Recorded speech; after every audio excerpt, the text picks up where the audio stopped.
Usually, gumagamit lang tayo ng straight edge para maging guide ng ating circular saw, and susukatin natin yung distance ng blade sa edge ng base plate.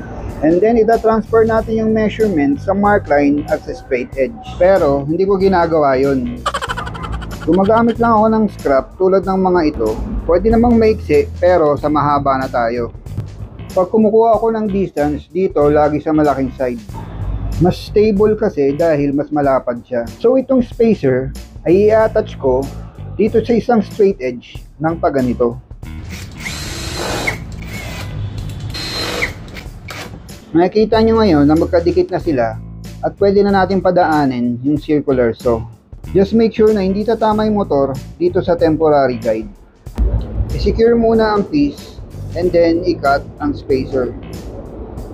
And then, pwede na natin i-detach ang spacer sa temporary guide niya. And now, meron na tayong exact measurement between the blade and the edge of the base plate. And sinulatan ko na rin ito para hindi mawala gaya ng mga una kong ginawa. So, the way it works, ito yung ating cutting mark. At dyan natin ilalagay yung dulo ng ating spacer block. Then, ikaklamp ko lang siya para hindi gumalaw. And then, ibabump ko na yung straight edge sa spacer block. Pagkatapos, isusecure ko na rin ito ng clamp. Mas maganda kung parallel ang straight edge nyo. Para kung may adjustable square kayo, ito na yung gagamitin yung pansukat for repeatable cuts. And then makapag-cut na ako sa exact na mark na ginawa ko.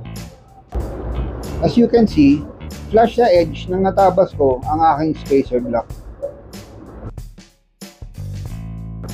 Sa ganitong paraan, mas mapapabilis ang pagtatabas nyo.